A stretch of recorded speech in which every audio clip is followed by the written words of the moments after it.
কিছু লোক দেখবেন সবসময় তার জীবনের প্রতি অভিযোগ বা আপনার কাছে তার দুঃখের কথা শেয়ার করে, যে সে খুব আগের চেয়ে খারাপ অবস্থায় আছে, আর্থিক কষ্টে আছে, সে আপনার কাছে দুঃখের কথাগুলো শেয়ার করে। কিন্তু আপনি যদি খোঁজ নিয়ে দেখেন যে তার যে বিলাসিতার মতো আছে দুঃখের কথা বলার পরেও সেই পর্যন্ত পৌঁছা আপনার জীবনের স্বপ্ন। তো সে খুব অভিযোগ করতেছে, কষ্টে আছে, খানার কষ্ট করতেছে, আর্থিক অনটনে আছে। তো খোঁজ নিয়ে দেখেন সে আজকে 5 তরকারি ভাত খেয়ে আসছে, 6 বেলা নাস্তা করছে, তার হাতের দিকে তাকান দামি দামি ফোন, এবং সে দেখেন যে দামি দামি বিল্ডিং এ সে ঘুমায়, এবং তার সন্তানেরা দামি দামি স্কুলে পড়ে, অথচ সে তার অভিযোগের শেষ নাই। তো এটা গল্প বললে আপনার জন্য সহজ হবে।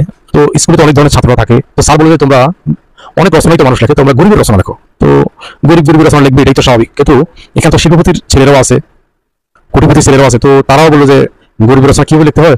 তো সে শুরু করলো যে আমাদের পুরোনো দুটো BMW গাড়ি আছে, সেগুলো খুবই জীর্ণশীর্ণ অবস্থা, অনেক পুরোনো মডেল, এগুলো আমরা আজকে অনেকদিন ধরে চেষ্টা করতেছি, চেঞ্জ করতে পারতেছি না। বা বাসা দুটো এসি আছে জেনারেল, ওই পাকিস্তানি আমলের, সেগুলো জীর্ণশীর্ণ অবস্থা, এগুলো নতুন মডেল আনতে পারতেছি না। তারপরে আমাদের বিল্ডিংটার শ্যাওলা পড়ে আছে, রং নষ্ট হয়ে যাচ্ছে, যে সেগুলো আমরা মেরামত করতে পারতেছি না একটু আর্থিক সংকটের কারণে। এইভাবে সে তারা বিভিন্নভাবে তাদের যে বিলাসী জীবনযাপনগুলো সেগুলো আরো বিলাসিতার মতো হতে পারতেছে না, সেভাবে তারা গরিবের রচনা লেখা শুরু করলো। তো ঠিকই আছে, যে অবস্থা সে ওই অবস্থায় গরিব। আপনি দেখবেন যে রাস্তা ভিক্ষা করে বা ফুটপাতে ঘুমায়, তারও অভিযোগ আছে। যে কোটিপতি শিল্পপতি বিলিয়ন মালিক, সেও অভাবে আছে, তারও অভাবের অভিযোগের শেষ নেই।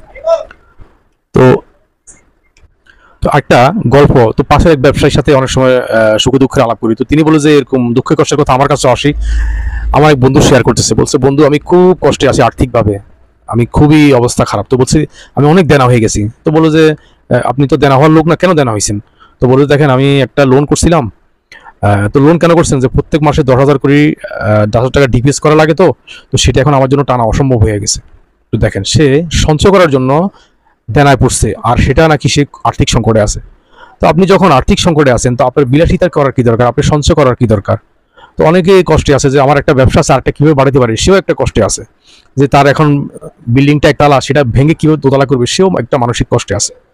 তো প্রত্যেকের কষ্ট ভিন্ন রকমের হয়ে থাকে, প্রত্যেকের আলাদা আলাদা কষ্ট, আলাদা আলাদা সমস্যা। তো মূলত সমস্যা হচ্ছে আপনি যদি আল্লাহর উপর সন্তুষ্টি থাকেন, যে আপনার রিজিকের উপর সন্তুষ্ট থাকেন, যে আল্লাহ আপনি আমার খাওয়াইতেছেন, পড়াইতেছেন, যা দিচ্ছেন আলহামদুলিল্লাহ, আপনি আমাকে যে অবস্থা রাখছেন, তবে যাই করি না কেন আপনার শুকরিয়া আদায় করার আমাকে সেই যোগ্যতা এবং তৌফিক দিয়ে দেন, যেন আমি সর্বস্ত আপনার শুকরিয়া আদায় করতে পারি, এবং আপনার শেষ পর্যন্ত আপনার ইবাদত করতে পারি, ইবাদতের মধ্যে মনোনিবেশ করে জীবনের শেষ নিঃশ্বাস ত্যাগ করতে পারি। দুনিয়া যেহেতু আমার থাকার জায়গা না, এখানে আমি যত সম্পদ করি না কেন, যত অবলম্বন থাকি না কেন, আমাকে পৃথিবী ছেড়ে চলে যেতে হবে। আপনি আমাকে ঈমান আমলের উপর অটল রাখেন, তো দেখবেন শান্তি পাবেন। তো আপনি আর কারো কাছে অভিযোগ করবেন না। পৃথিবীতে যার বেশি টাকা, তার অভিযোগ বেশি, তার চাহিদা বেশি, তার বিলাসিতা বেশি।